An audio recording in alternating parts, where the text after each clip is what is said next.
Hi Ruth, Hello. we're live. Hello everyone, welcome back to our ŌNCE Club weekly podcast, Two Personal Shoppers Chatting. I'm Dominique and this is the lovely Ruth. Hi. Essentially it is what it says on the tin. We're two personal shoppers. Chatting. We're chatting and that's it. That's all there is to it. But today we wanted to specifically talk about first Monday of May, which has since passed, which I thought was quite fun, was the 4th of May, which is only really relevant if you're a Star Wars fan. Yeah. Which I am. And I was like, oh my gosh, and then I was like, there's very few people who are enjoying those two things on the same day. In the same week. It's niche, Very. but I enjoy it.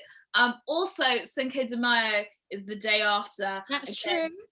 I'm not Mexican, but I do love Mexican food.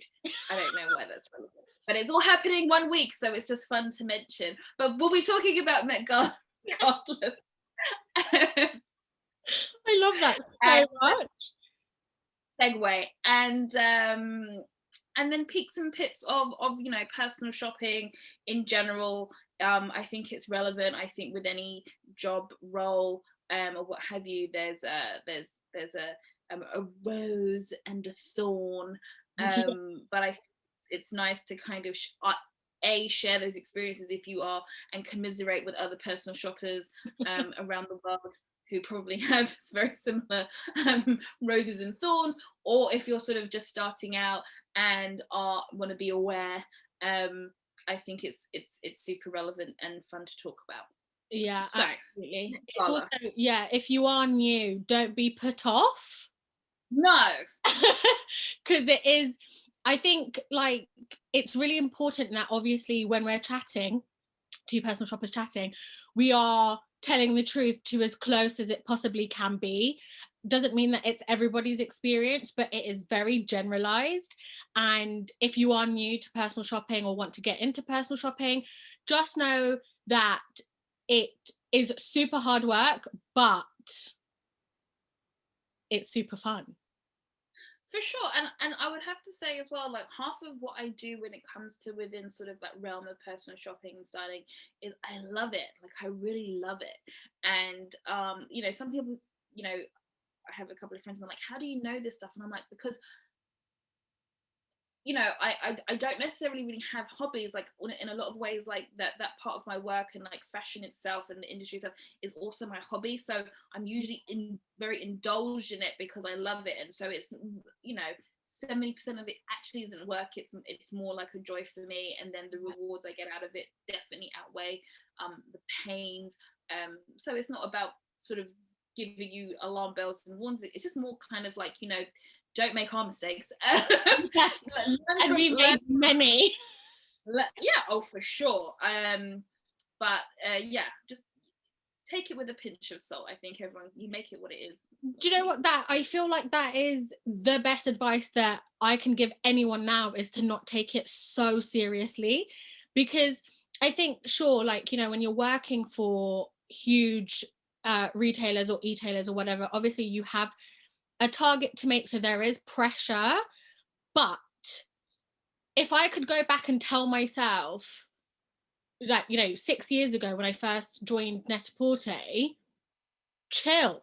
Yeah. Like, yes, there is pressure, but you're adding pressure onto pressure, and you're just making it worse for yourself, and you're going to burn out. If I knew that then, maybe I wouldn't have burned out. I think someone used to tell me, I can't remember who, when I used to work in job, and they used to be like, listen, and I think it was a manager at the time, and she said, we're not saving lives. And it wasn't to diminish what we did, but it was just to kind of put it into context that, yes, it's important that you are good at XYZ, that you're working hard, that you take it, you understand that you are a cog in the wheel, and what you do impacts others, etc., etc. But at the very, very core of everything, if you're doing your best, your intention is there, and you're learning from your mistakes, that's basically the best you can do. I don't think there's a point of beating yourself up from it. You haven't lost a life here. It's the thing of I heard somebody say while I was at NAP actually, and they were in a completely different department, and someone said it's PR, not ER. And I was like, that's the best thing I've ever heard. And I was like, hold on, actually, that tiny little funny saying honestly just made this light bulb moment of just being like, oh my God, no one's dying. For sure. Like, yeah, you know, it's that simple. And I think, you know, and manage expectations for yourself, and also for who those are around you. I think it's really important. Yeah. But first, let's do the fun stuff. Because I'm definitely someone who prefers to have the sugar, not the medicine. Met Gala. Let's do it. It feels weird not having it 2 years in a row. Not happy about it. It's stressful in a way because I kind of, for me, the Met Gala is, you know, I do usually kind of do a little commentary on like the award season, but really, like, you know, and I'm not claiming to coin this term, but it really is, you know, the Oscars of fashion. Biggest way in fashion. It's a time where you get to see a real mesh of industry insiders, designers, models, actors, actresses, really. And Kim Kardashian. And listen, I don't even hate it because you get to see things from them that you wouldn't normally get to see. Yeah, you get to see people really take couture. Like, we do not get to see really the beauty of couture in its finery, because couture to this day is still a very much of a, especially haute couture itself, is still very governed, and it's a very small world. It is very 1%. So the places in which you tend to kind of find that your people are sort of enjoying all this couture, it's not in my world. I don't know about you, really. I don't know what you're doing on Saturday, but I'm not. Not in my world either. Damn it! Do you know what I mean? So to kind of really kind of revel in that, and also to see people take risks, to really see people go above and beyond. And then the other side of it is actually, and I also like to see, it's where a part where you kind of see some people who are a little unsung. Like, I know up until a couple of years ago, because I know it's changed, but like, I just used to love seeing Andre Leon Talley talk to everyone come up the stairs. That's one of my favorite parts. I love to see I think his name's Andrew Bolton, the curator. Like, I like to see him. Like, I just, you know, and then also just get, you know, the actual exhibitions themselves are amazing. To kind of see and to kind of know the history of Met Gala, and to know that this was such a baby of Diana Vreeland, and then for Anna Wintour to kind of take on the torch and really make it her own. It's important. Andre Leon Talley, in fact, I think I've been reading his memoir. Thanks, Rob. You know who you are.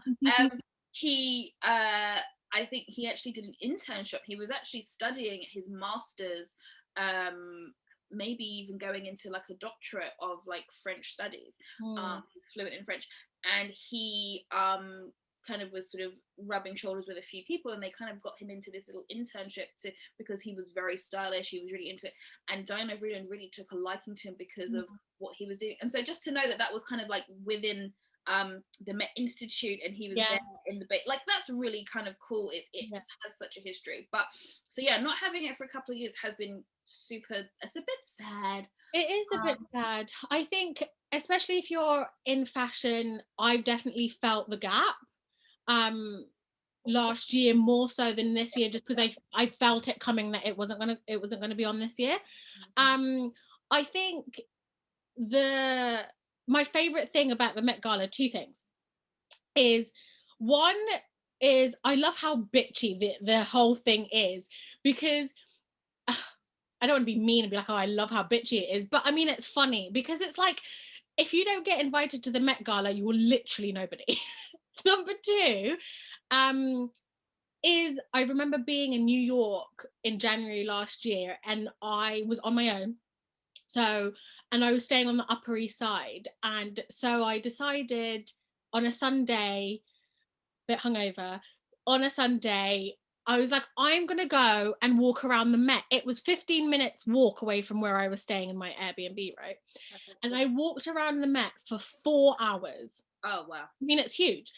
And I remember just, I was walking up the stairs and I was like, this is where people walk up when it's the Met Gala. And that's the only thing that I was thinking, just to, I mean, obviously I was admiring the art and everything and just kind of being there and just being like, this place shuts down entirely for one night.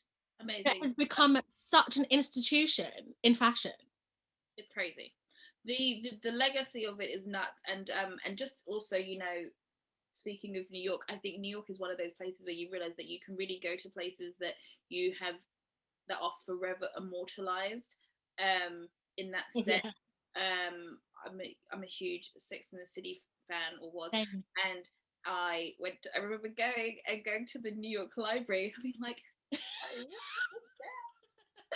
so you know, it's so, you know, and like we went, you know, you go to pastis, you go to all these crazy things. So New York really has that, and I think the museums are huge. Like I went to the Guggenheim, and it's the same thing. Like you just, yeah, wow, this is, yeah, people have been people. Yeah. So this year, I feel like it's very confusing. It's in two parts, the two kind of separate exhibitions, if you will. The first one coming as of September 18th, but they're going to have an intimate gala. I want to know what, because you know what, intimate to me, you and I, is probably very different to intimate Anna Wintour. So I'm still looking forward to it, because I think it's still going to be a something, but intimate, whatever. So they're having two. I have it here because I did my research. So they've got it's a two-parter, which is, I think people like a twofer, right? So it's In America, a lexicon of fashion, and In America, an anthology of fashion. The second of which I think comes in I want to say March 2022, but May 2022. Don't quote me.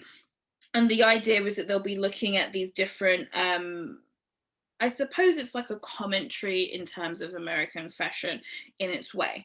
They're going to have some fun co-chairs, Chalamet, Billie Eilish. I think that will be fun to see what she does. Amanda Gorman, Naomi Osaka. I like it when they bring in the sports. Serena Williams, she did a great job the year before last with the florals and the matching boots, and then going to the sneaker. I enjoyed it all. That was, I don't know how I feel about the Met Gala being in September or first. I mean, listen, it is what it is. Obviously there's nothing I can do about it, but I really, really reckon that it will just go back to being first Monday of May as soon as it can. And just to correct myself, it will definitely be May 5th, 2022 for the second part, and I can't say it, an anthology of fashion. But I think it'll be cool. So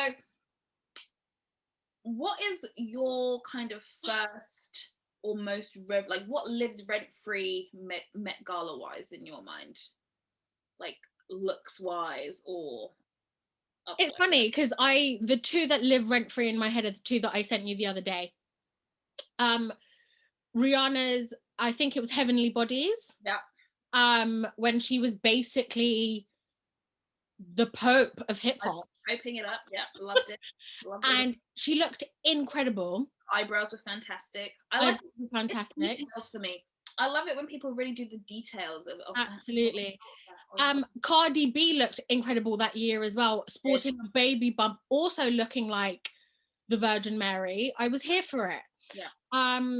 I really liked Kim K's look that year as well. Really simple Versace, just with the Versace, the gold chainmail. It was she looked beautiful. She looked super snatched. That's what and I think Versace in general was where people should have gone. Like it was so synonymous with that theme, right? Absolutely. Also, Blake Lively murders Met Gala every year. Like she looks incredible every year. And I'm not even the biggest fan of Blake Lively, but she turns up and I'm like, she's done it again. Like, it's nothing groundbreaking, but it's consistent. I mean, I don't know. We're gonna have to agree to disagree. I mean, I will agree to disagree. she's fine. She's like fine, her. But She looks good. Yes, she doesn't miss. Whereas there are some people where I'm like, I'll tell you who misses a lot. Let me tell you, Beyonce, girl. hun, that like acne dress that she had, was it Givenchy? Oh, I can't remember who it was, but that latex one that was meant to be like floral or whatever it is. And listen, it's Beyonce. She can wear anything. Her body will always look great. I just didn't get it.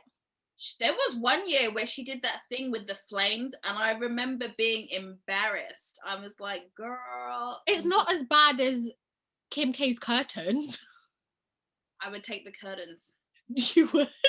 Yeah, because I have a thing about a glove, a full glove to. Yeah. That's a me look, because I probably would err on the side of that kind of Golden Girls reference.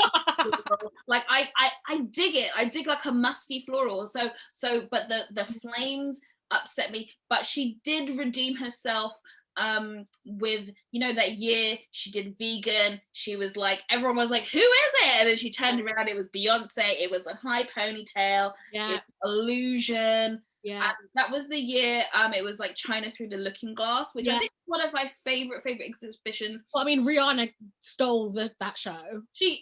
Her pieces were absolutely fantastic. Even the piece that she performed in was gorgeous. And but I think the reason why I loved that exhibition so much was also because I think it was the first time that they actually took over the upper floors of the Met. They were allowed to really go. They really collaborated with a lot of other institutions and museums across China. They had this beautiful theme going through it that had I don't know if you've seen the film. I think it's The Look of Love. It's like this really famous it kind of has like a like that kind of Italian noir film of the 50s type film, but it's actually, I think it was done in 2003, but it's set in the 60s. And I'm pretty sure the Chinese director, I think he actually also consulted on that particular exhibition as well. So a lot of it had a lot of his references, and the way that he films this film, it's so beautifully saturated and gorgeous. And the fashion, you know, he's got all these 60s cheap howls and they look traditional but modern, and the hair, like, it's beautiful. So there was all this kind of going through, and I think they had, like, you know, the chinoiserie and the blossoms and the carpet. It looked incredible. It was really, it kind of touched me a lot. And I remember and it also kind of sticks out to me because I actually got to that was the actual film, the first Monday Met that year that they actually filmed it was about that particular year. And I was working at Farfetch at the time, and so Farfetch was actually on there as like a producer, I guess. So we actually got to screen the film in different locations, and I got, you know, and we took clients and things like that, and we had like an after party, and it was beautiful because we had this real great melting pot of people who just love fashion, do like at the cinema, and it was wonderful, like that, and just kind of seeing it unfold, and seeing, you know, the curator in his like Tom Brown outfit, and then realizing he's with Tom Brown. I was like, oh my god, like, you felt like in the inside. It was really cute. And one of my favorite quotes, like, you know, September issue, you thought, after September issue, you thought, oh, she can't give you any more. And then she sits in that meeting, and they're talking about, you know, I think they were talking about like the schematic. Oh, that's it. They wanted to do a run through of it.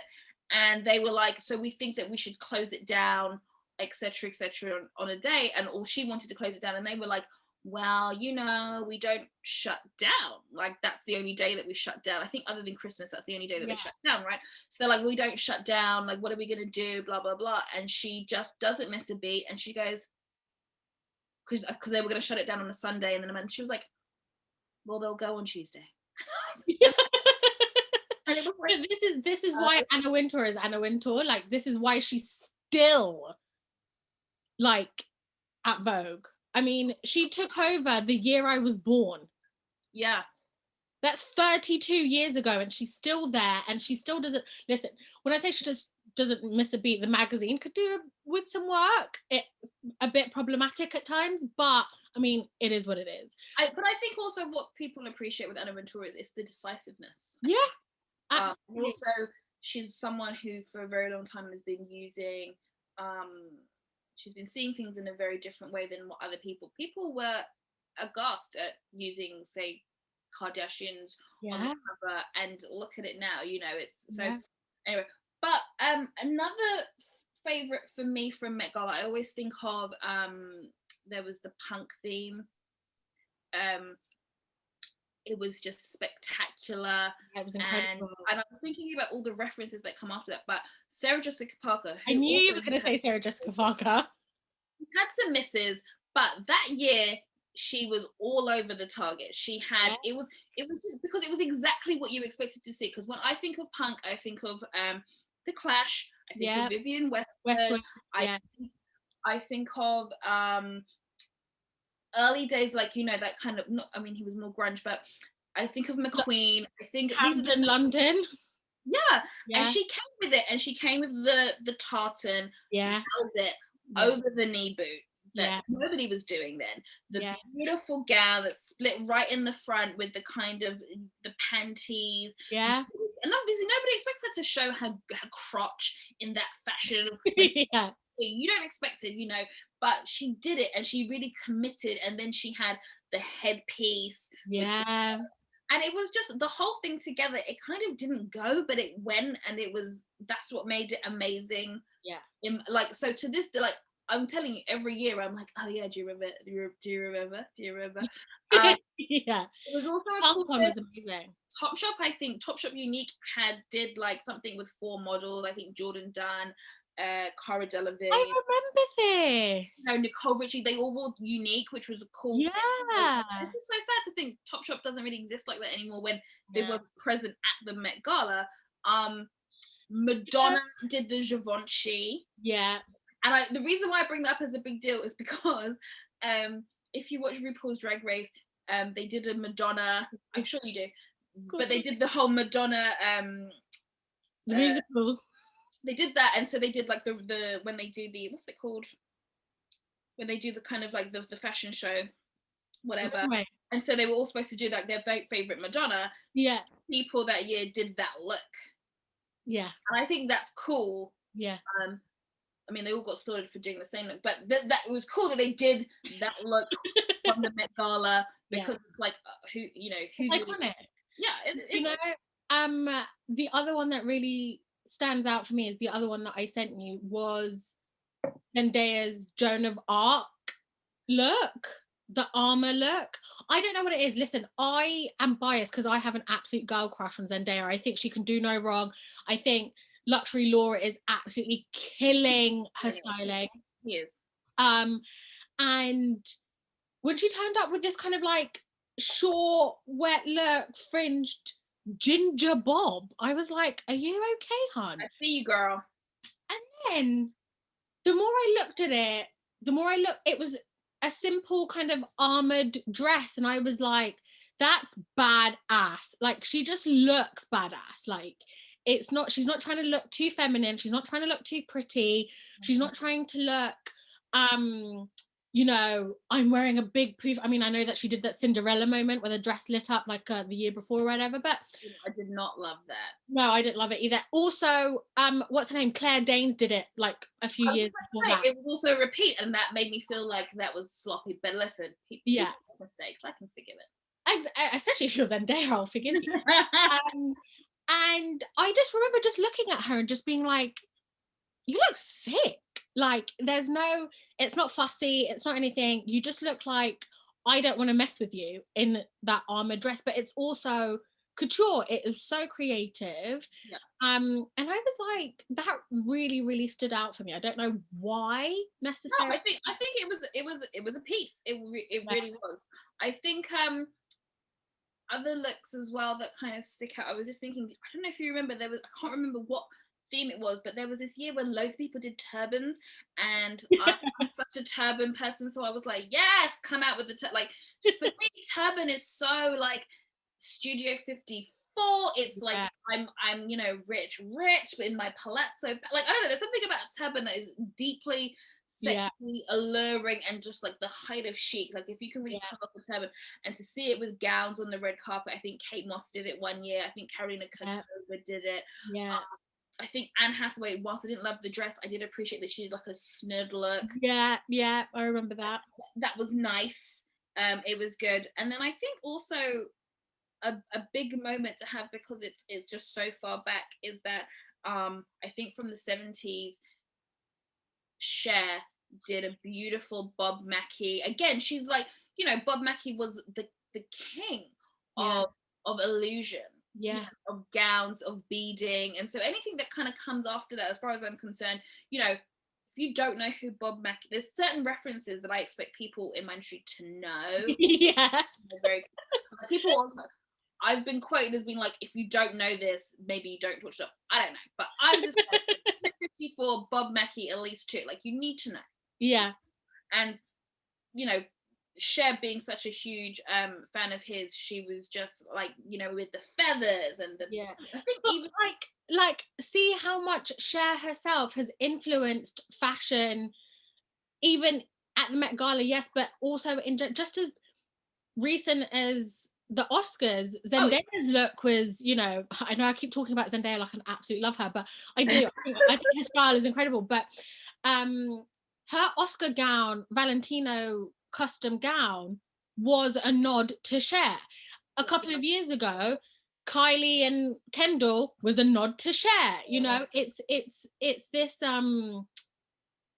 fashion that doesn't take itself like too seriously, is willing to kind of, that's what the Met is though, isn't it? it's the whimsy, right? It's about going like, life is so, you know, short, and sometimes It's a dress up. just you know, put it on, do Yeah. it all. I And mean, it was nice that the last theme was the camp notes and fashion. And it was a shame in a lot of ways, I think, because I think some people really missed the mark, and I don't think they really understood what it means to be fashion. And I tell you, and I think overall, what I would have liked to have seen more of at that particular exhibition was more drag queens, because I think that there's no one who knows and does camp better than a drag queen, because they understand that it's all a bit wink wink, bad taste, but fabulous, right? And so, you know, I would have loved to have seen Lady Bunny on there. I would have loved to have seen Amanda Lepore, for example. Like, I think these are people who you know, or Bianca Del Rey or whatever. I think that should have been more prevalent. But I think the people who did it really, really well understood that it was kind of like being, again, there was a lot of Bob Mackie references. I know Versace, you know, with the feathers and, you know, the corsetry. I think those are, and the colors almost being a bit off, but being worth it was amazing.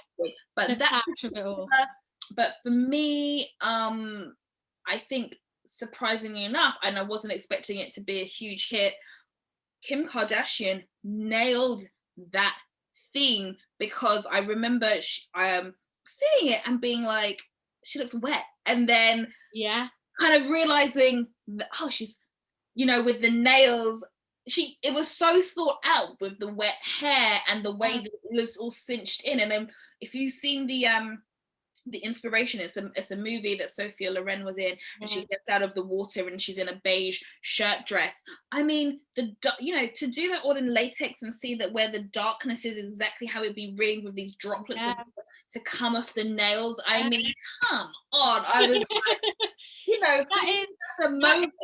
That is a moment, but it's also couture at its finest.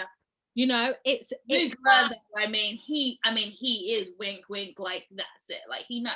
Absolutely. And it's like, you know, I think when people think of couture, they think of really stunning gowns that took like hundreds of hours to make, and they're really princessy and they're really long, and, you know, and they're really beautiful, and like, for sure, that can, of course that's couture, but that Kim K look was couture at its finest. I mean, it was short, but I mean, it took however many hundreds of hours to make. It was so intricate. And it was basically like, oh, I don't need to have like a huge fanfare of, you know, tulle and lace and crystals and whatever. Within perfection, and I think that's what it came down to. And I would have taken that over, you know, Lady Gaga essentially ending up in a bra and pants. Like, for me, it was more sense for me. Yeah. But is our time up? it's time up. But I think we do one peak, one pit. Okay. Each. I think we owe it to the program. But you go. Oh, okay. So one peak and one pit of personal shopping, right? Because I know that we've spoken maybe the whole thing about the Met Gala, but I could talk about it forever. But we could pick up the pit and peak thing, you know, next week or whatever. But one pit. Be prepared for how tired you're going to be. Like, I was always tired. Always on all the time, I think. And it's not like I wasn't getting enough sleep or anything like that. It's, you know, if somebody calls you and they're really excited to talk to you, you have to be on all the time. And I think the thing that I've learned is just to look after yourself. Yeah. And if you do, then it's fine. And so it's not necessarily a pit. I don't know that there is a pit.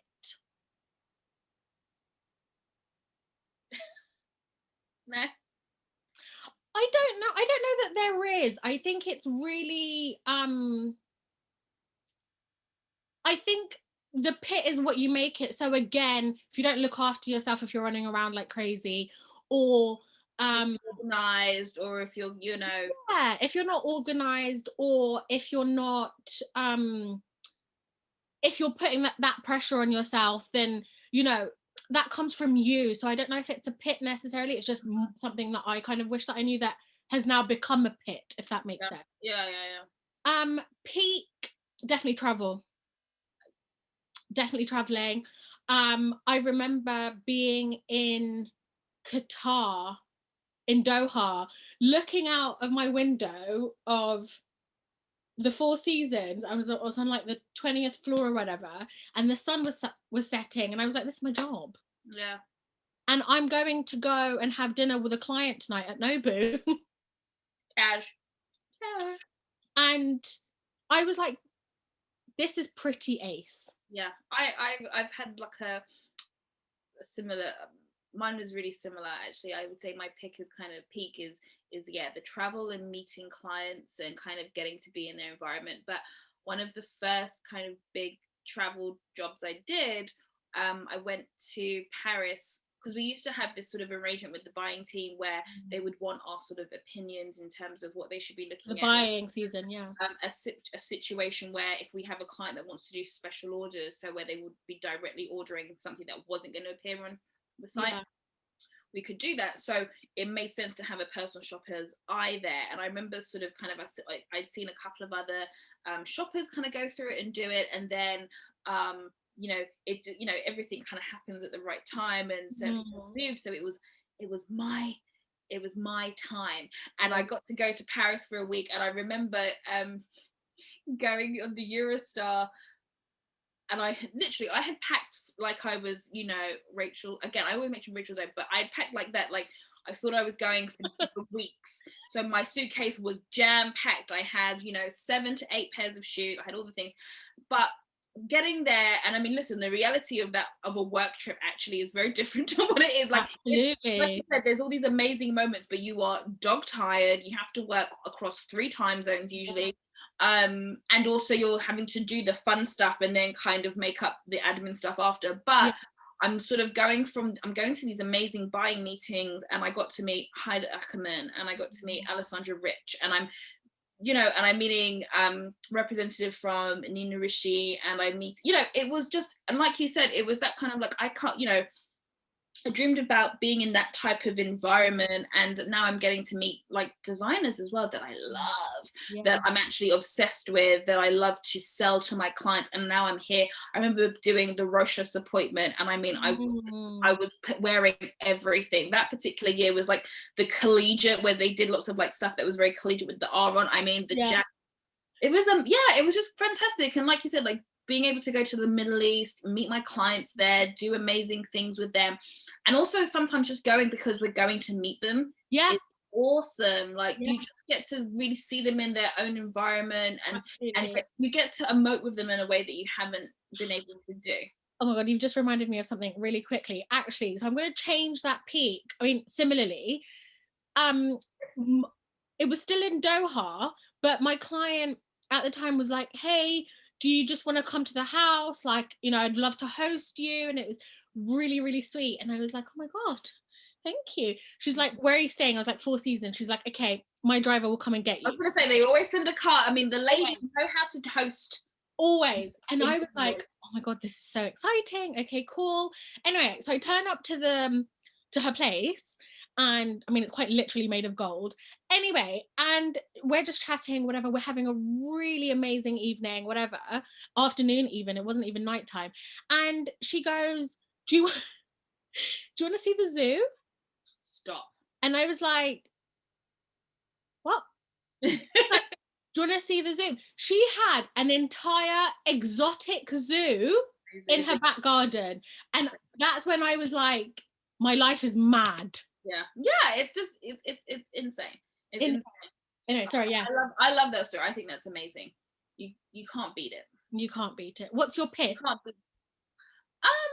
Like you, I don't really feel like I have much pits because I've been able to learn so much from where I've come from. But I would say, if anything, I would say it's a couple of things. It's one, just, which I don't think you can help, but kind of I wish I knew more then. I wish I had actually a lot more confidence to kind of go after things that I really wanted, and I sold myself more in that way. But other than that, I wouldn't, that's more of me.